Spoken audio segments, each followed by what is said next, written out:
announcement thinking, how long was this in the works? Is it something based on merit? What's going on here? I will say, Jatt, there's a benefit to being a caster for both the LCS and NACL. How do you feel like he's done?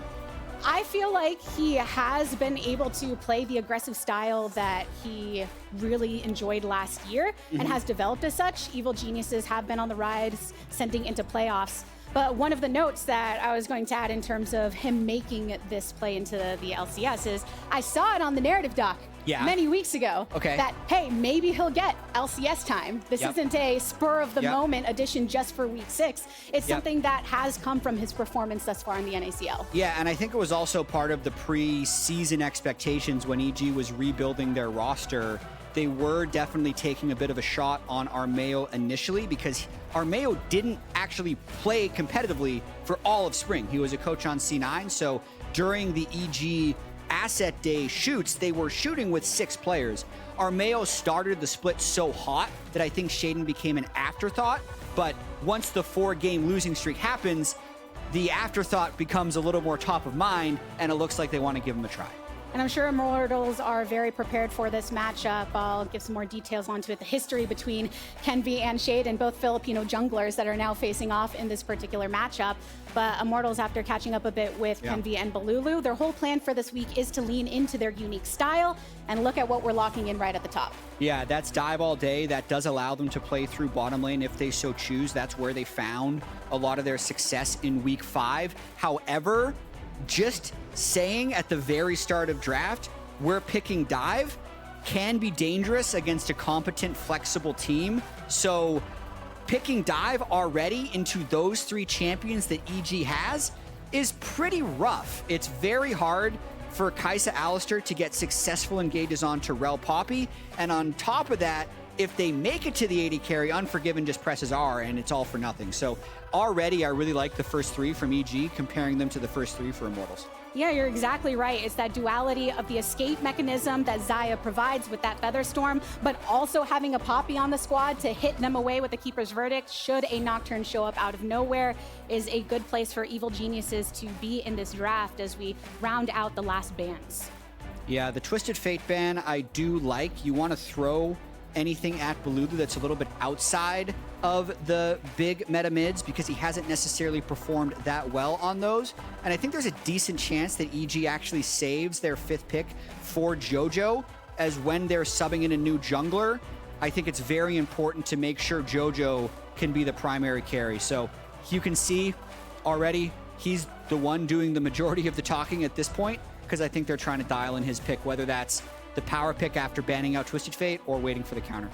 Jojo is such a central point to the storyline of Evil Geniuses throughout this split. Early on, their success comes from playing around their star mid laner. Other teams figure it out, put a heavy focus onto mid lane, and then we see differing results. So what can Sheiden, what can Eyla do to ensure that doesn't happen here against Immortals?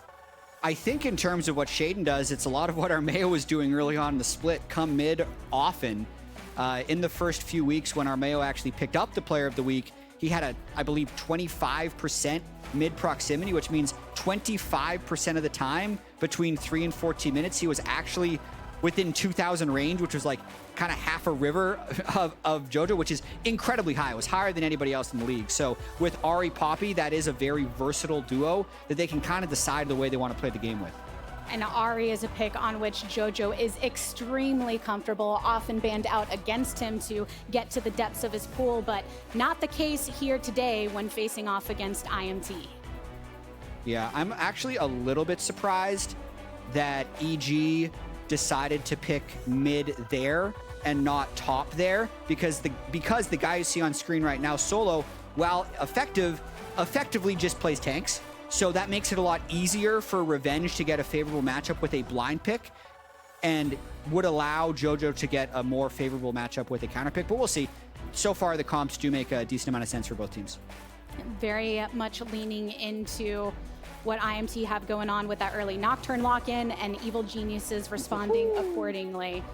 But this is what I was most curious about, Jatt. What would go into the mid lane when Bolulu was talking about playing to the uniqueness of the squad? Exactly. He's seeing that it goes into Ahri. He wants to stop Ahri from dashing around too much. So cage ult at the start of a team fight, try and keep Jojo under wraps a little bit.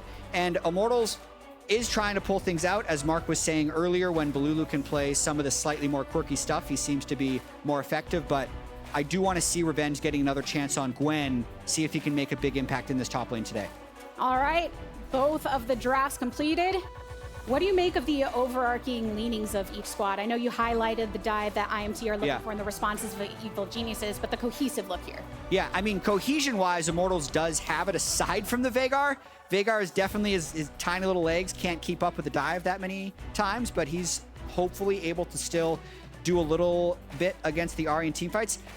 The more I talk about it, I don't love Immortals team comp. I do think EG is really hard to dive into, and if they can individually win their lanes, they're going to have very strong setup for the team fights. All right. We'll see if Immortals do have the tools to break through all of the defensive strategies in a reinvigorated field going into week 6 here of the LCS. I think that's absolutely a good point. Vibes are more important than you'd realize, but also harder to judge than gameplay, because we never know all of the behind-the-scenes conversations, whether EG is happy or stressed about Sheiden being in for Armeo. We just don't know. So we'll have to see how they're able to execute here in game. And we'll see how that execution goes right off the top. We don't see what we have seen in a lot of games in Summer Split, this emphasis on the level 1s that has become more and more prominent, teams trying to counter the counter, basically, in a lot of cases, but here, very standard across the board. Yep, just pretty defensive lines. There's a nice ward that EG was able to get on the Raptors of Nocturne. He can clear that camp very quickly, so if he starts on that side, it just gives Sheiden a little bit more information.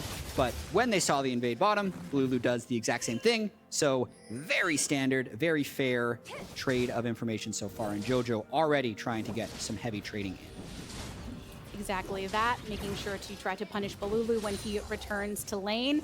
So Kenvi starting on that bot side and Sheiden up on top. But one thing with these junglers, just to give a little bit of a story behind them, I did see, Jojo and some, or not Jojo, Joey rather, coach of Immortals and some of the staff over in the kitchen area. And they're all very excited about the fact that back in the day, Kenvi and Sheiden actually lived together. Sheiden lived in Kenvi's basement while they were playing. And when talking to Kenvi, Bolulu's saying, oh, he taught Sheiden back in the day. He taught him everything he knows, trying to kind of amp Kenvi up in that regard. Even though Sheiden is actually listed as a year older than Kenvi, which I find amusing. Right. But there is history there. I mean, that's a lot of history. That's way more history than you normally have between jungler opponents. Yes, and you can feel that in the, I wasn't able to catch Evil Geniuses, they were elsewhere, but when seeing kind of Immortals walking around, kind of that fire behind the eyes of, oh, this old friendship, and I asked Kenvi, what do you think of Sheiden's play since last season? He said, I think that he's improved a lot since last season, and I think I want to see how he's going to do here in the LCS today, but obviously very familiar with the play style of one another, as Sheiden, looks to potentially make his first meeting with his former roommates. Yeah, he tries to get some deep vision onto Kenvi's blue buff, but overall, very inefficient so far for Sheiden against Nocturne. I think one thing that has maybe hampered Kenvi all year, or you're not sure if it's a chicken or the egg situation, but basically Solo and Bolulu are never that far forward in lane. So you can even see it here, right? Bolulu's under turret, Solo's barely ever going past the halfway point. They have some of the lowest, what you call forward percentage of anyone in the league, which generally means that Kenvi can get invaded a lot. And if Kenvi ever tried to make it invade, it's like kind of impossible for his lanes to follow in. So Sheiden, you would think, would want to take advantage of that and get an invade off, but this is pretty perfect for Kenvi. If your lanes are losing anyway, full clear into Scuttle Crab is a very ideal start for Nocturne. He's actually 2 full camps ahead of Sheiden right now, who hasn't actually pulled off a gank at all. So even though Kenvi didn't really do anything, he just full cleared red into blue, he's already at an advantage because Sheiden went for that ward onto Kenvi's blue buff. And the closer that Kenvi gets to hitting that level 6 before Sheiden, the more of a threat that he will be to capitalize upon this lead. But still some time till that will happen, as he now ventures into territory, to take away some of the camps. They're of one mind. They're like, he started Raptors, I'm going to steal Raptors. You could have just not taken each other's Raptors and you'd be fine, but whatever. But there's the thrill of taking someone else's Raptors. Yeah, the invade stats. Yeah.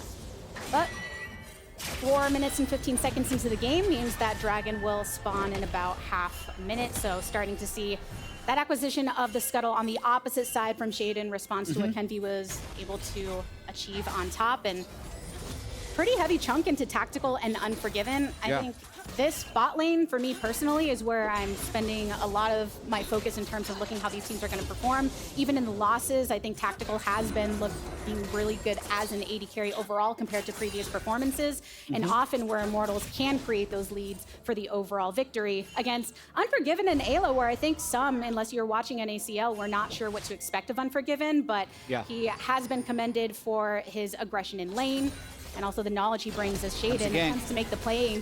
Both of the junglers down on bot side. Sheiden knocked away. Space created as Eyla ventures forward and attempts to hit with the Q. So more chunking down onto Tactical, who's running a bit low on mana. Same can be said for Unforgiven. Tough to say whether that could have been a kill if Sheiden was able to stop the headbutt with his Poppy, but they're going for more. Multi-stun into the back. Tactical flashes, but cannot escape the ignite and more. Sheiden drawing first blood in his first game here in the LCS. Yeah, and I think that was just Immortals getting pretty greedy. They were already down in resources, and Eyla was able to just re-engage in basically an eye contact 3v3. Really, Immortals wanted to get that wave in, but they just did not have the horsepower to get it done. The horsepower. You're kidding me. As Come on, Eyla. The horse had a bit too much power in the forward movement there.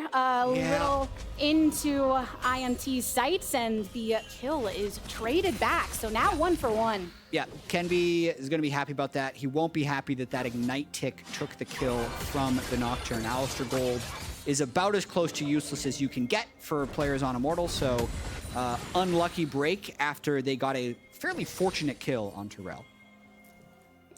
And the first kill before Eyla ended up falling, going over to Sheiden, so countering some of that lead that Kenvi was able to acquire previously.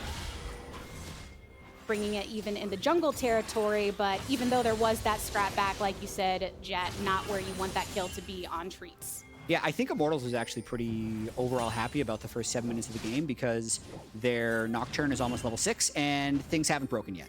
They're not massively down in lane, only 10 CS down in mid, even CS in top, 2 CS in bottom, and Treatz locking onto Jojo, but can't really get anything. I mean, Tactical eventually will become quite the threat on Kaisa if he is able to find. I think you have to give it to Treatz for wanting to look for these opportunities to get ahead. He's definitely trying to make plays, but that one just cost Tactical a wave. They were never going to be able to hold Vision and River. I guess they still made it down to Cannon, but fairly wasted because there was no way they had fatal damage there, and they had no flashes, so they couldn't chase through. It looks like EG isn't going to get much out of it either, so we'll continue to push the waves. And despite temporarily starting up that Dragon, Unforgiven and Eyla have returned back to lane. With that CS lead in mid somewhat extended for Jojo, gives him a chance to back and start to spend some more of that gold that he has acquired. Aside from that trade down bot, it's been pretty quiet overall. Yeah, it really has been. 2 kills in 8 minutes.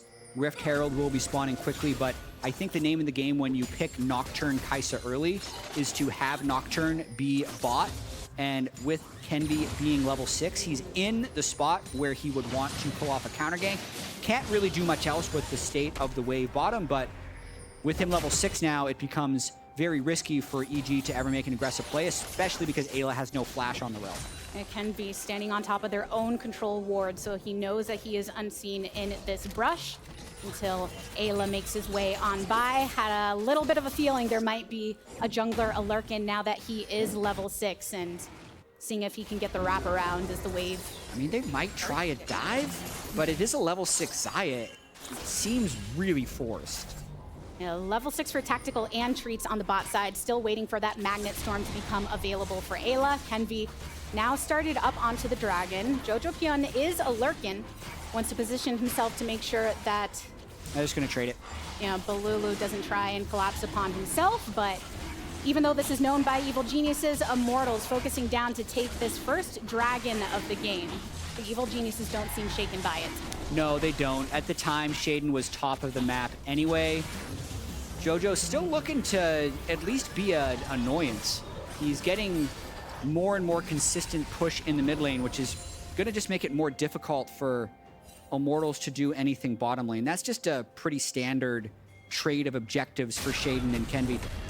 Speaking of the relationship they've had earlier, it almost feels like there's a gentleman's agreement to not interact with each other. Like we saw them trade Raptor camps on second clear, and then as soon as 8 minutes happens, they just trade neutral objectives at 8 minutes.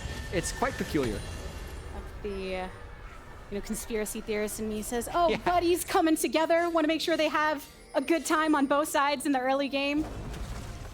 Lots of Evil Geniuses presence over on this top side, though. We know that Rift Herald was previously picked up by Sheiden from that objective trade for that dragon on the bot side.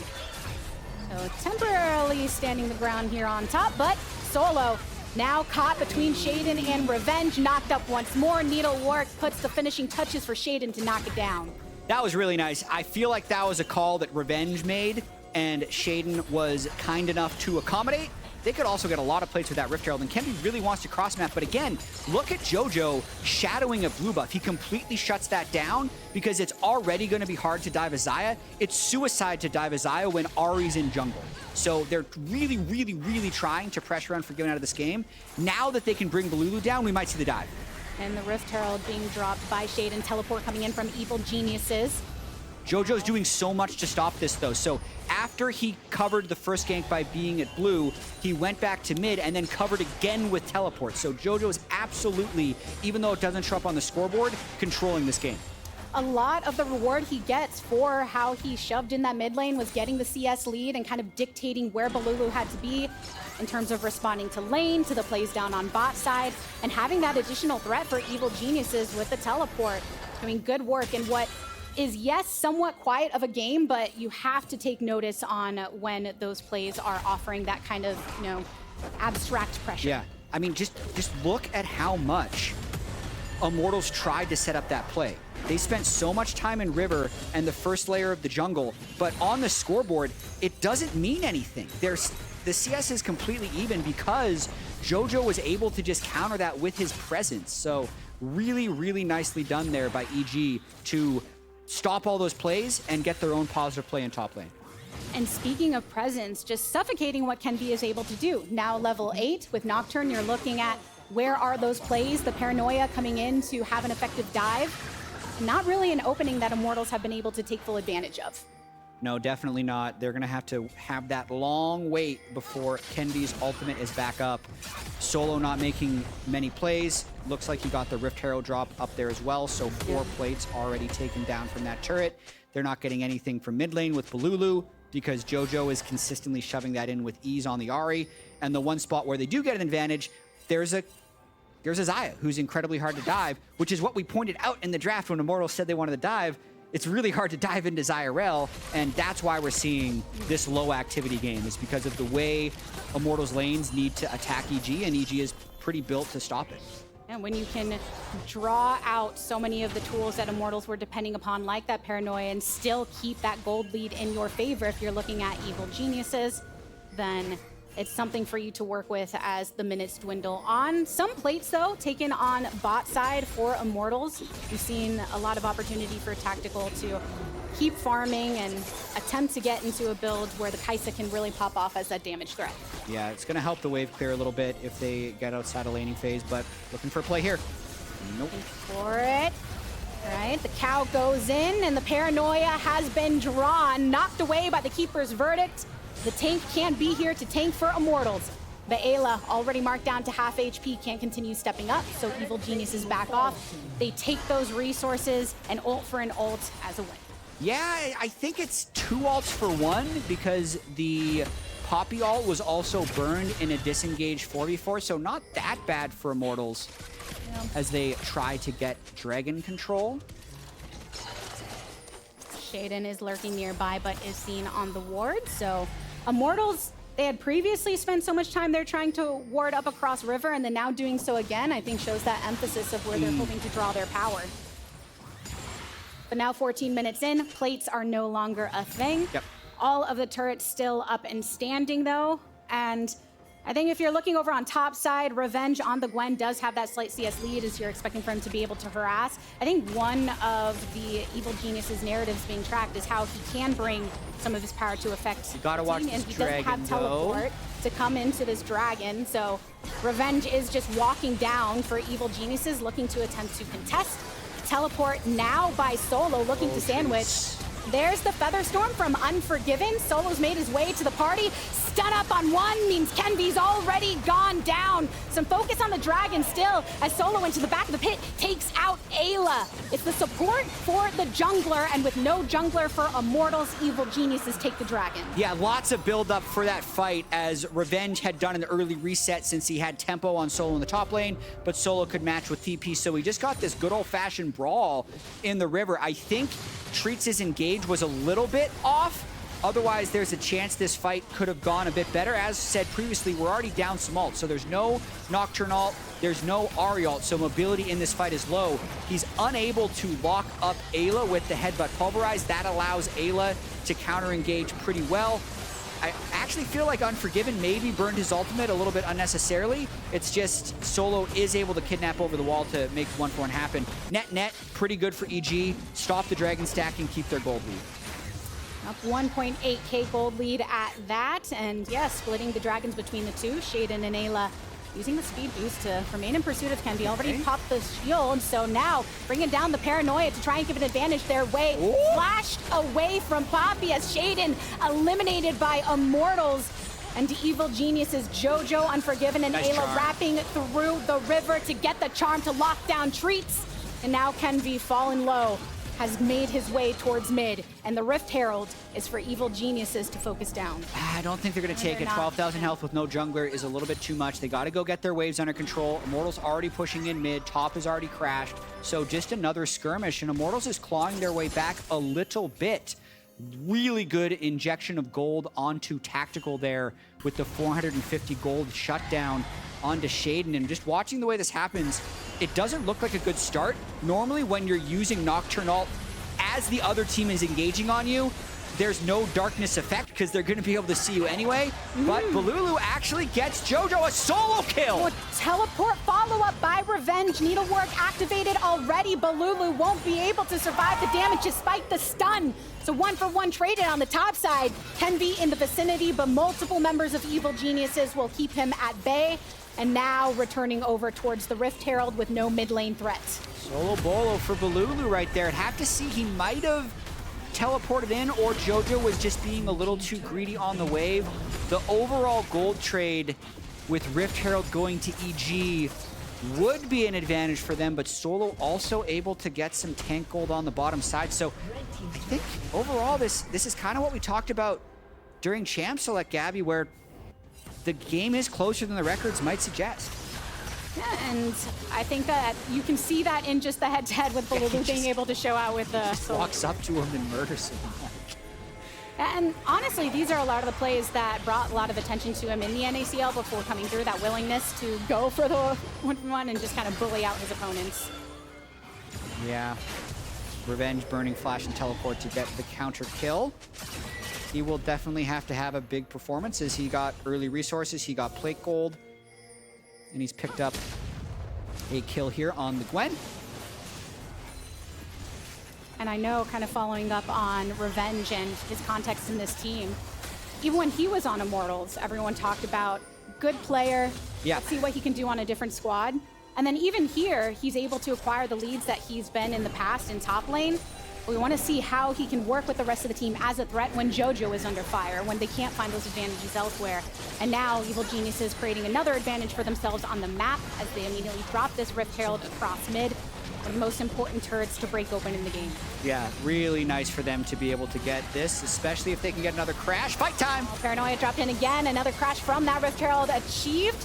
And even blinded Evil Genius is trying to back off from the damage. Bolulu still under the guise of the tower, and Eyla popping on forward, but can't find the lock. So it's just Treatz that has fallen in this one, but Evil Geniuses got a lot in terms of map pressure and more. Yeah, I'm gonna be honest, I was talking before that happened because I didn't think a fight was going to happen. Because there's no way Kenvi and Treatz should engage that when Solo is alone in the top lane. They are not going to be able to actually get on their targets because everyone on EG has these abilities to get out of it, especially the Xayah. So I think it's just a really bad engage by Immortals there. I think trying to punish EG for posturing forward, but they definitely lose that fight badly. Yeah, I mean, getting a second crash with a Ritual right after that engage and continuing to pressure onto Immortals, coming on top in the kill counts. And all of the ultimates were used not too much longer before Jojo has that Spirit Rush available once again. In terms of another potential engage, as we are only a few seconds away from this dragon spawning. Right. You do have the Killer Instinct from Tactical, Solo top with his ultimate as well. Yeah, and I do think EG isn't going to be able to contest this one because of the previous fight, but they also are going to be able to get control of the Baron area, and they shred this if they decide to go for it. So Unforgiven with Navori Quick Blades can just spam all his spells on this Baron. So if Immortals does not respond to this, it could be a Baron. If they do, we could see an Eyla flank. He loves to do this. And the rotation coming through from Immortals. Eyla looking for the angle, and downtown Kenvi has arrived, but not for long. Evil Geniuses punishing the dive here. No need to connect with the Keeper's Verdict just yet. Sheiden moving on forward to target Tactical. Has to pop the Killer Instinct. And now even with the speed, Treatz wants to keep him safe, but cannot do so. Oh my God. Evil Geniuses venturing forward and pressuring across mid as well as Unforgiven finishes off the turret. A double kill here for Jojo. And look at where the minion wave already is. They had an opportunity to go for a lot more, but they are deciding to just maximize their gold with this Baron, get it in inventory and become more powerful. That type of play is what we saw out of EG when they were in first place. It's just incredibly decisive based on a fairly small advantage, because you're thinking, if you're Immortals, that it's one dragon to one, it's like a 2,000 to 3,000 gold game. Let's prep for this big fight around third Drake. But it's also 20 minutes. EG zigs when everyone else is zagging, or however you're supposed to say that, and they get the Baron. I personally like to zag when other people are zigging, but that's just me. That's the way it works. Yeah, as you were saying, it went from maybe a couple K ahead for Evil Geniuses to now over 8,000. Yeah, just like that. That Red Bull Baron buff will do work for Evil Geniuses as they continue forth with this push. You still have Teleport up for Revenge, so he can bring them purple minions wherever Evil Geniuses need that additional pressure. Yeah, now it's just a matter of seeing how clean EG can be with this push, because Nocturne ults kill flankers when you try and 4-1. That's what Kenvi wants to do to Jojo, but Jojo has 2 charges of his ult left, and they're still going to try. Wrap around, Jojo has to flash away, stuns up, goes into stasis, and Immortals are just waiting around to hit that final shot, and it's taken by Solo. Well, that was a bit greedy by Jojo. That's exactly what Immortals wants to do. When you have Nocturne and the team is going 4-1 on you, you attack the one with the Nocturne. So Jojo looked like he actually had the tools to avoid that. Waited a little bit too long and ends up paying the price. And now with just under a minute left on the Baron buff, Evil Geniuses want to see what work they can do with it. So Revenge teleporting towards that top side to rejoin EG until Jojo can also join up with the party. And Immortals getting some agency to clear out these waves and create a little bit more space for themselves. Yeah, they will get a brief amount of time to farm minions, but look at that top left, plus 5,850 gold. So that didn't look like an effective Baron power play because Jojo died, but with the way they got the kills right afterwards, immediately spent their gold, immediately redeployed, and took many turrets, that's one of the most effective Baron power plays you're going to see. It took a 20-minute game that was even, and now turned it into a 23-minute game that has an 8,000 gold. It does feel like this is an example of a game in which Evil Geniuses are just having a lot of efficiency with the objectives that they have grabbed. Double charges on a Rift Herald is always great. Getting this much gold off of a Baron buff is great. But alas, that Baron time is over. And still a minute and a half until the next dragon spawns. And Evil Geniuses were able to grab one of the earlier ones to break up that stacking by Immortals. So it's just sole point for IMT in that case. Keeper's Verdict now used to just pump one right in the center of them all. Revenge, flash already taken. Watch pops. And Tactical looking to get these kills to get himself on the board. Again, really huge that they're able to get that gold onto Tactical's Kaisa. His 2 kills have been 2 shutdown kills, so he's much richer than you would normally expect a 2-2 Kaisa to be. And EG does have to be a little bit careful here with the game state, because yes, they're 7,500 gold ahead, but they only have 1 Drake 24 minutes into the game.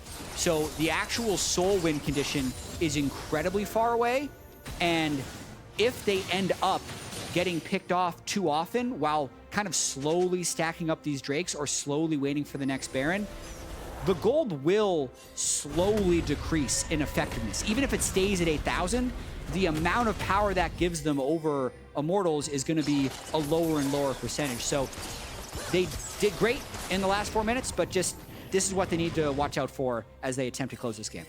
Right. Kaisa with an early lead can making it pretty dunzo for the enemy team.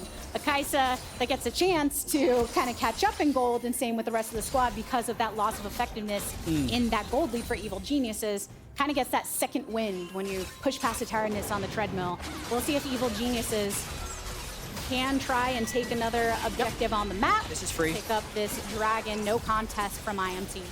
Yeah, no contest should come from Immortals. I think they're doing the correct thing from behind here, just getting wards around the Baron area, allowing EG to take a little bit of control on the bottom side of the map, and really just trying to bide their time and wait for picks. They get a good cage stun onto someone. That means Tactical can fly in to try and get the assassination. I think for EG, staying as grouped as they can, now that they have teleport on Revenge, pushing in mid, moving towards Baron, it's kind of back to textbook plays for EG, and they should be okay.